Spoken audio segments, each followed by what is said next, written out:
Que a graça e a paz de nosso Senhor Jesus Cristo seja sobre a sua vida. Mais uma vez aqui estamos para fazer as 5 reflexões das questões da lição de número 3 de 2018, a superioridade de Jesus em relação a Moisés. Qual o ponto de partida para o autor dos Hebreus introduzir o assunto sobre a vocação superior de Jesus? Qual o ponto de partida que o autor aos Hebreus ele tomou, ele introduziu, ele principiou o assunto?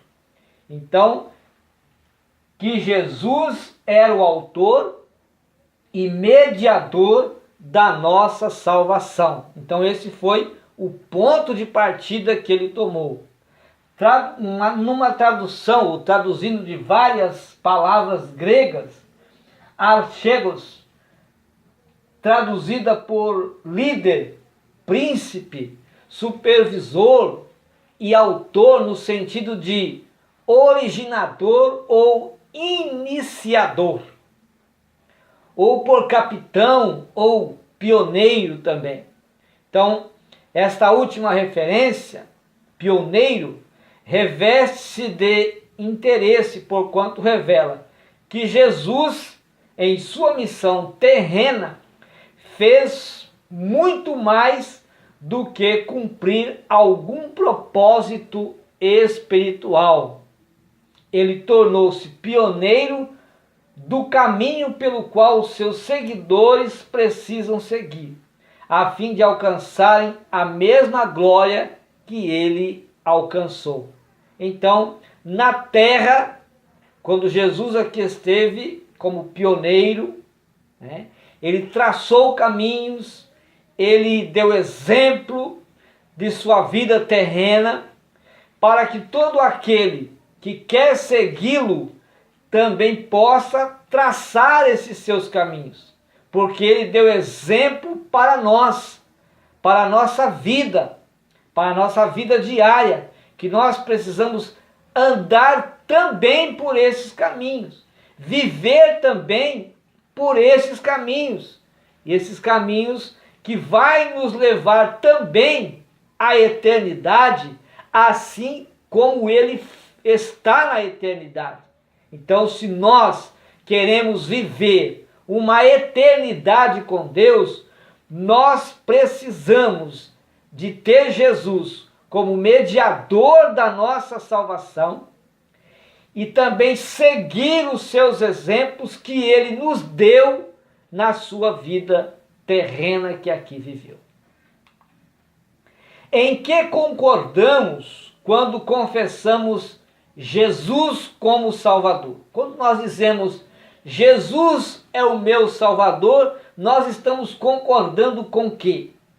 Quando confessamos Jesus como Salvador, concordamos que ele em tudo tem a primazia, em tudo ele é primeiro. Em tudo ele é primeiro, ele tem a primazia de tudo. Ele é o Senhor. Ele deve, quando nós confessamos que ele é o nosso Salvador, devemos também saber que ele deve ser o Senhor da sua vida. O Senhor da sua vida é aquele que orienta a sua vida, é aquele que dirige a sua vida, é aquele que dá direções para você e você recebe essas direções, recebe essas orientações e começa a andar nesse caminho. Então ele é Senhor, ele é maior do que tudo e do que todos. Ele é maior do que todas as coisas e ele é maior do que tudo também. Ele é maior do que todas as riquezas, porque tudo pertence a ele, tudo é dele. Ele e somente ele é a razão do nosso viver.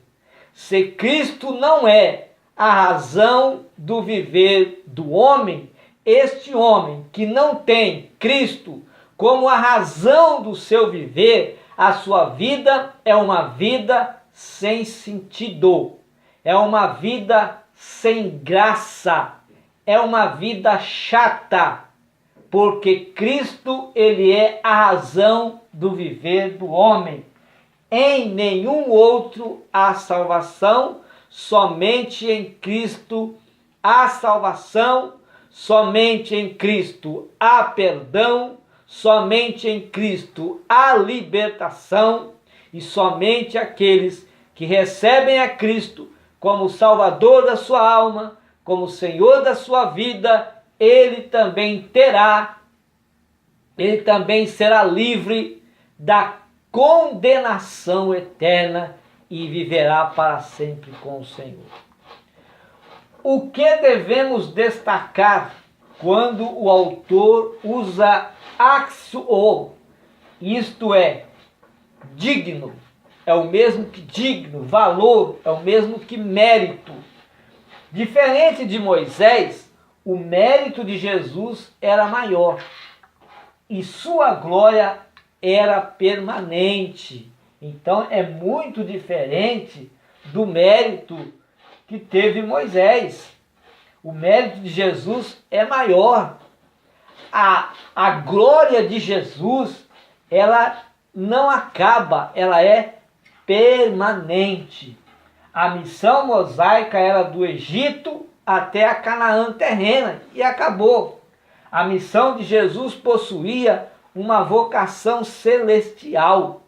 Cristo não foi apenas um enviado em uma missão, mas acima de tudo ele é o apóstolo da nossa confissão.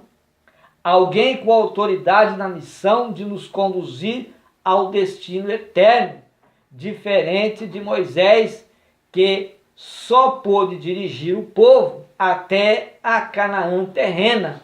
Mas Jesus, ele nos dirige, ele nos conduz a Canaã celestial, ao destino eterno, para sempre estar com ele eternamente.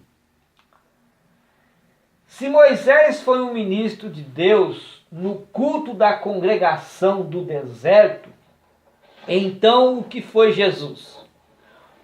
O ministro da igreja, Jesus foi o ministro da igreja, do povo de Deus na nova aliança, a qual casa somos nós. Então Cristo, assim diferente do que Moisés foi na congregação no deserto, Jesus é ministro da igreja. Em Mateus 16, 18, ele disse: eu edificarei a minha igreja. Então ele é ministro da igreja, o povo de Deus na nova aliança, que é esta aliança que nós vivemos agora. Então ele é ministro deste povo, o povo de Deus da nova aliança, e a casa dele deve ser eu, deve ser você, deve ser a cada um dos homens que aceitar ele em seu coração, que é a casa de Deus. Então a casa de Deus é o lugar onde nós encontramos Deus. Agora, é o lugar onde podemos ter comunhão com Deus. Deus faz sua casa, nosso coração, né? Ele faz sua casa no coração de cada pessoa que aceita Jesus como seu Salvador. Então, se no seu coração Deus habita, esta casa é o lugar, ou você é o lugar em que as pessoas vão ver Deus, vão encontrar Deus. É o lugar onde o homem, onde as pessoas que estão à sua volta devem encontrar-se comunhão com Deus. Assim podemos ter comunhão com Ele em todo o tempo. Se você é a casa de Deus, se você é a igreja de Jesus, se Deus habita na sua vida, então em todo o tempo você tem comunhão com Ele. Qual risco corriam os cristãos neotestamentários? Ou seja, os cristãos do Novo Testamento, eles corriam risco. Quais esses riscos? Os riscos eram o perigo de ouvir, mas não atender. O perigo de ver, mas não crer.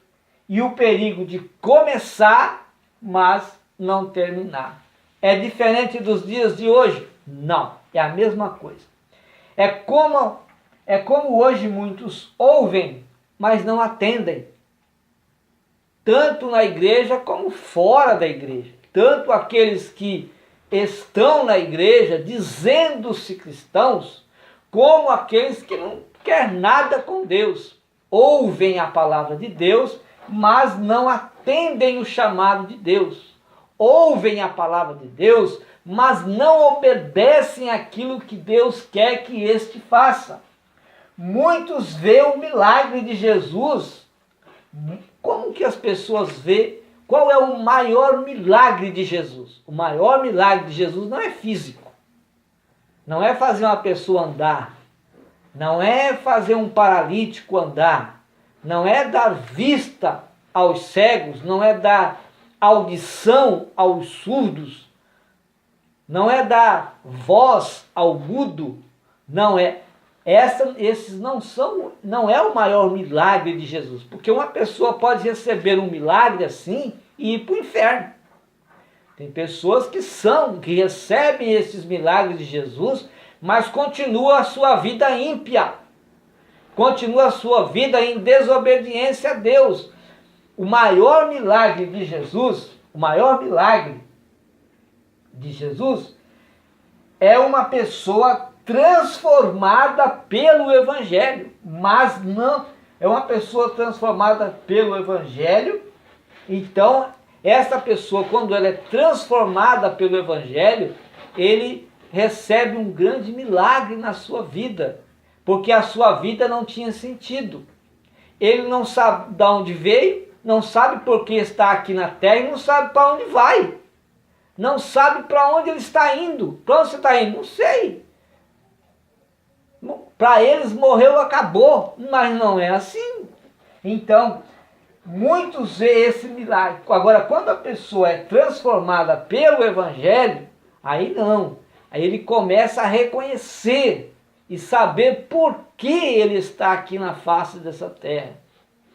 Será que ele está aqui para dar um passeio apenas por 60, 70 anos, morreu, acabou? Não. O homem que pensa assim é o mais miserável de todos os homens, disse o apóstolo Paulo. A nossa vida não nasceu, morreu, acabou. Não. Ela permanece, ela deve continuar com Deus no céu eternamente. Então, o maior milagre que Jesus faz na vida de uma pessoa é transformar ele, fazer ele enxergar de onde ele veio, porque ele está aqui na terra e para onde ele está indo. Então, muitos veem o milagre de Jesus na vida de uma pessoa pelo Evangelho, mas não crê na mudança que o Espírito Santo fez na vida deste homem. Muitos até começam a seguir a Cristo, mas se desviam. Então, muitos começam, mas não terminam. É assim. Acontece assim como o simbolismo que nós fazemos, né? Moisés tirou o povo do Egito, o povo passou pelo deserto, mas não entrou em Canaã, que era a terra prometida para onde eles estavam seguindo. Da mesma forma hoje, nos tempos em que nós estamos vivendo, muitas pessoas saem do mundo do pecado, são transformados por Jesus, estão na igreja e começam então na igreja a desobedecer a Deus, mas continuam na igreja, às vezes murmurando, mas continuam, às vezes fazendo coisa errada, mas está lá na igreja. É como se estivesse passando pelo deserto, mas não vai entrar no céu, porque as suas vidas estão toda bagunçada, destruturada, conforme Deus quer que ele viva uma vida santa na sua presença. Então, muitos até começam a seguir a Cristo, mas se desviam, sem falar aqueles que saem, aqueles que se apostatam da fé, aqueles que desistem, aqueles que desanimam e aqueles que não querem mais nada com Deus. Então, qual o risco que corriam os cristãos do Novo Testamento? Perigo de ouvir, mas não atender. Ouviam, mas não atendiam. Perigo de ver, mas não crer. Viam os milagres de Jesus fazendo, mas eles não criam naqueles milagres que vinham de Deus. E perigo de começar, mas não terminar. Começavam a seguir, mas de repente eles desistiam da caminhada. Deus abençoe a sua vida. Deus abençoe a sua família e até a próxima oportunidade, quando aqui estaremos fazendo as 5 reflexões da lição da Escola Bíblica Dominical.